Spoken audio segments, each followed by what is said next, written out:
Hello there, it's me again, Brodie McLeod.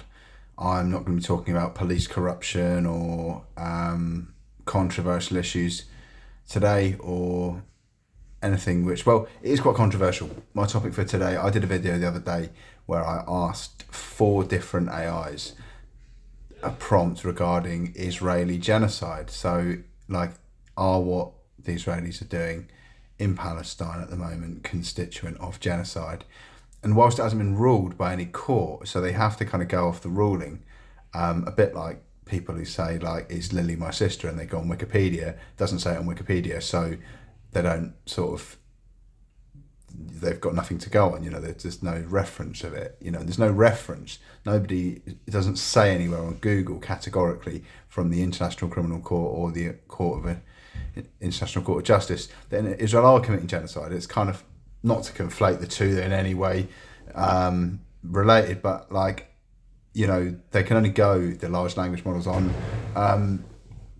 the information that's available to them. So I'm wondering what the future of kind of reporting in global issues and things that concern us when we're going to be using AI for everything. Like, I've got a few different ones. Like, I've Meta AI, I haven't even branched out and tried to use yet, but Copilot and Grok and Gemini, and there's multiple sources of kind of information, and we rely on the content. People kind of just AI stuff. There's teenagers with AI businesses, and people in my generation don't know how to use it other than asking, how to make a croque monsieur, or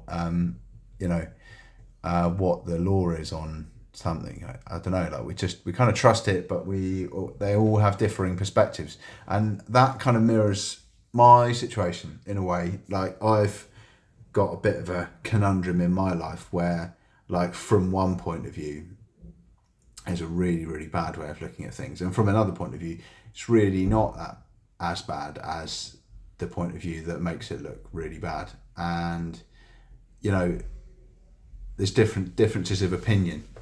Some things we can all agree on, like innocent people should never suffer, should never be punished. Collective punishment is wrong, and we can all agree on that. It's in the Geneva Convention. But anyway, here's some AI writing. I put in the prompt, the future of information. Can AI ever be truly impartial in reporting global events? I recently made a video where I put the same prompts into four different AIs, and whilst I received broadly a similar narrative, there was a fair discrepancy in the intonation, descriptive analysis, and I wouldn't go as far as to say presumptive bias, but certainly a more reductionist and simplified view from some large language models compared to others. Can AI ever be truly impartial in reporting global events, which have the closest financial or corporate support or association with Israel and its allies? For instance, can large language model artificial intelligence be influenced by its creators and their political, economic, or corporate structural associations? And did it almost appear to be the case during my recent experimental video? Gemini said to me, the question of AI's impartiality in reporting global events is complex, and based on current understanding and research, it's widely accepted that AI cannot be truly impartial. Your experimental video, where you observe discrepancies in intonation and descriptive analysis, aligns with findings on AI bias. Here's a breakdown of why AI may not be truly impartial and how it can be influenced. So it goes on to say, can AI ever be truly impartial in reporting global events? No, AI, especially large language models, cannot be entirely impartial. The primary reasons for this inherent bias stem from several factors. Training data bias. AI models learn from vast data sets. If these data sets reflect existing societal biases, historical stereotypes, or imbalanced representations, the AI will internalize and will often amplify these biases in its outputs. For example, if training data overrepresents certain demographics or contains historical prejudices, the AI's predictions and decisions will mirror these imbalances. Human bias in development. The assumptions and perspectives of the developers who design, train, and curate the data for AI models can inadvertently embed biases into the system. This includes decisions made during data collection, labeling, and even the architectural design of the algorithms. Algorithmic bias, even with unbiased data, the way algorithms process and prioritize information can introduce bias. For example, optimization techniques might favor majority group predictions, leading to discriminatory outcomes for minority groups. Generative AI bias. Generative AI models which create new content can produce biased or inappropriate information based on their training data. This can reinforce stereotypes, present overtly simplified narratives, or marginalize certain viewpoints. Contextual nuance and interpretation. AI lacks the nuanced human understanding, lived experience, and ethical reasoning that are crucial for truly impartial reporting, especially in complex geopolitical situations. While it can process data rapidly, its interpretations are statistical and probabilistic, not inherently driven by human empathy or a deep understanding of context. Studies have shown AI models trained in different regions can reflect distinct ideological perspective. For example, Western models might align with liberal democratic values, while Chinese models may align with their government's official positions even on sensitive topics like describing a geopolitical group. Can large language model AI be influenced by its creators and their political, economic, or corporate structural associations? The answer is yes, absolutely. And that's something to, read that again. Yes, absolutely. Research indicates that LLMs can indeed mirror the ideological biases of their creators and the organizations that develop them. A study found that large language models generated responses that aligned with the apparent political leanings of the organizations that develop them. For example, a large language model from a company with left-leaning politics tended to portray left-wing politicians more positively. This suggests that the ideological biases of large language model developers can be baked into the models themselves, influencing how information is presented and perceived. This influence can stem from the selection of training data, the specific instructions, or the fine-tuning given to the models, and the inherent values of the companies creating the AI. As large language models become more influential in areas like news generation and public discourse, this ideological encoding poses a significant risk of amplifying or spreading biases. Which have the closest financial or corporate support or association with Israel and its allies? Several major US tech companies, including those at the forefront of AI development, have significant financial and corporate ties with Israel, particularly the defense, technology, and cybersecurity sectors. These associations involve substantial investments, cloud computing contracts, and the direct provision of advanced AI models. Based on recent reports of June 2025, Google and Amazon, both companies, provide cloud computing and AI services to the Israeli military under Project Nimbus, a $1.2 billion contract signed in 2021. Source 42. Google's parent company, which is, of course, Alphabet, also made its largest acquisition in history by purchasing Israeli cloud security firm Wiz for $32 billion in March 2025, which was seen as a significant boost to the Israeli economy. Microsoft has strong ties, with its cloud platform Azure being used to provide advanced AI models, including those from OpenAI, to the Israeli military. Internal company data reviewed by AP News showed a significant spike in the Israeli military's usage of Microsoft and OpenAI services after October 2023. Microsoft also had a £133 million contract with Israel's Ministry of Defense.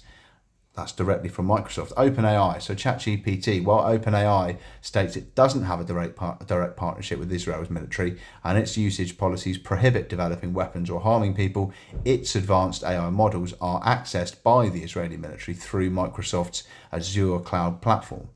So they're not maybe as insulated as they might hope or wish to be. Intel has long been the largest private employer in Israel, employing about 10% of its global workforce there and contributing significantly to Israel's GDP. They're massive, Intel. Other financial institutions and tech firms. Western financial houses like Bank of America, Citi, Goldman Sachs, JP Morgan, Deutsche Bank, BNP Paribas, and Barclays have underwritten and purchased billions in Israeli euro bonds. Around 75 to 80% of the venture capital backing Israel's tech sector originates in the United States. Companies like Cisco, Dell, Red Hat, which is an IBM subsidiary, and Palantir Technologies also have associations providing technology and AI systems to support Israel's military efforts.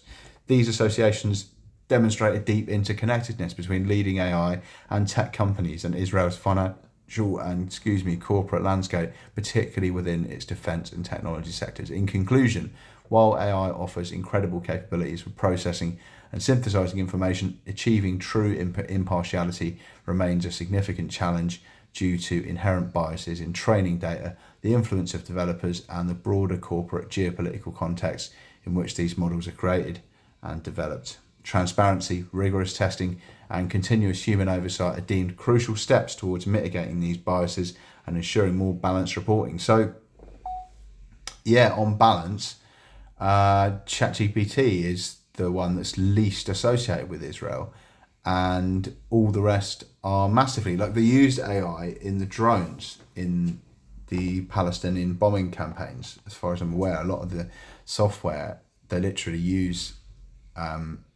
artificial intelligence to target people, which is fucking dark, isn't it? I don't know. You can make up your own mind on that.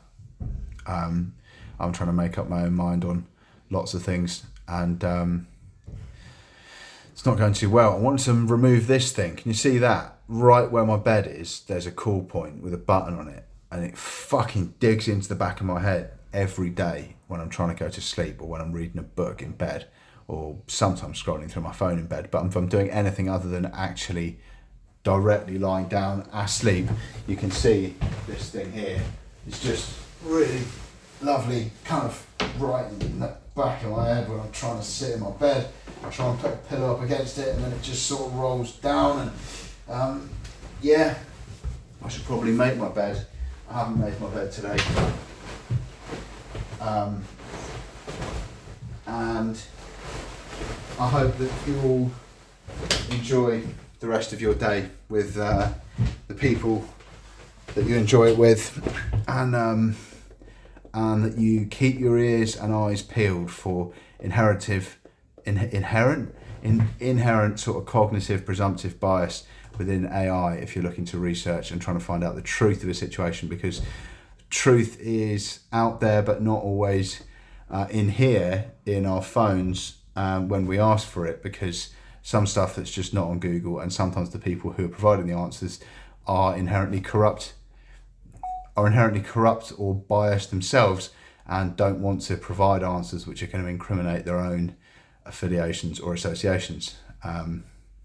Bit like Signet saying that I'm delusional in certain factors of my belief system, kind of is what they would say, isn't it? Because if I'm not, then they should all be nicked. But that's a story for another day. Thanks for watching. Cheers.